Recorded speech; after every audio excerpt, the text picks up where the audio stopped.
Hello and welcome to another episode of Tips and Ideas with Ed Wallace of Midwest Landscaping, www.uniqueenvironments.com.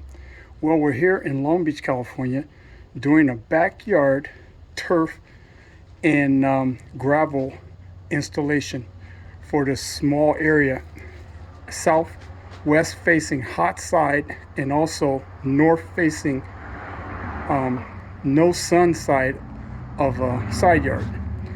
And what's going to happen here, we have really sandy soil here because this is actually in the Los Angeles River flood plain. Years ago, this area used to be all flood plain for the Los Angeles River. So this soil, if you go down so many inches, it's actually nothing but almost like sand. Very, very sandy loam soil, which is good for drainage and also for drought tolerant plants that we're going to have up in this planter bed area. But for a standpoint of holding nutrients and water, it's not the best. So what we've done is incorporated 4 cubic yards of this topper soil for lawn, sod, and seed. It's Topper Organic Plus. It's manufactured by the Kellogg's Organics Corporation out of Carson, California, www.kelloggsgarden.com. And what that's going to do is create some more absorbency and nutrient containment opportunities for the soil and also for the St. Augustine that we're going to plant back here on the southwest side of the house.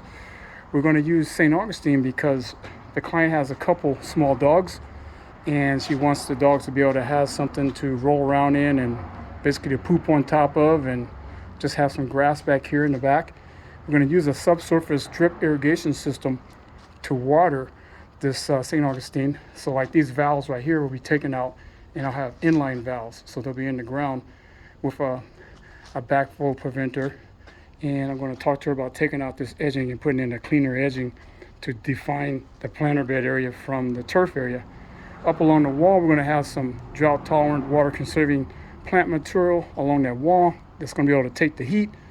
It'll be on a drip system, but this area here, this little rectangle area, is going to have turf on it.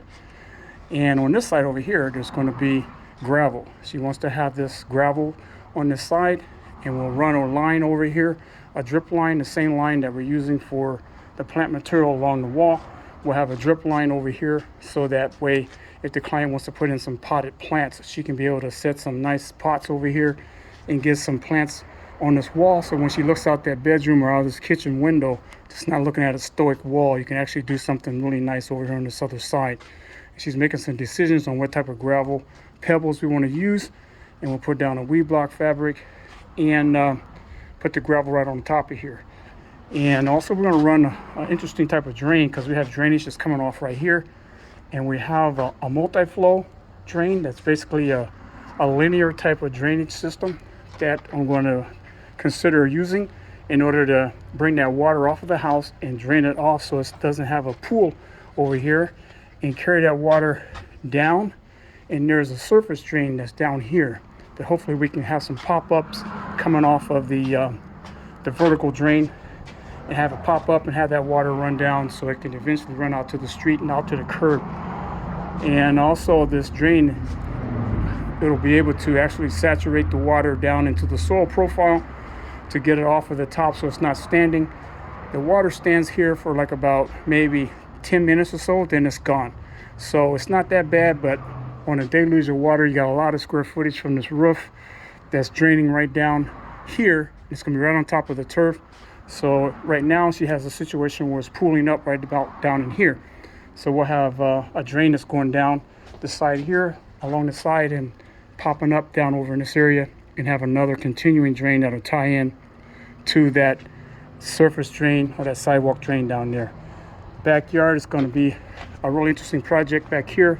It's a lot of square footage, bad soil. You can see the white, so it's salts and stuff in the soil, so I have to do some soil modification. I use some of the excess soil here in order to start doing a bank so we can be able to bring that drainage situation of this backyard and tie it into the drain that's going to go out to the front. But this is a later project here in the backyard. It's a lot of work to do here, but right now we want to concentrate on this little small area. The plumber's coming tomorrow to do some work underneath the house and to fix a sewer line that I guess is cracked or whatever. So a little bit here, a little bit there. Client just put on a new roof, and we're working our way into the landscaping right now. So that's your update on what's going to happen here.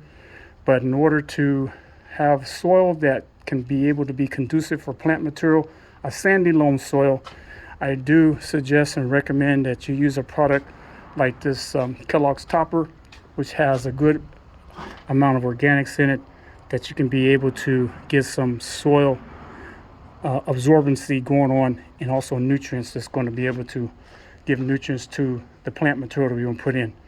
And we're going to get our sod from Southland Sod Farms out of Camarillo, California. Ed Wallace, tips and ideas, Midwest Landscaping, www.uniqueenvironments.com. Be sure to click that like button, share it with your friends, compadres, and let me know in the comments any kind of ideas or suggestions you want me to do a video on, and I'll consider it and get it done. Thanks for watching. Watch the magic.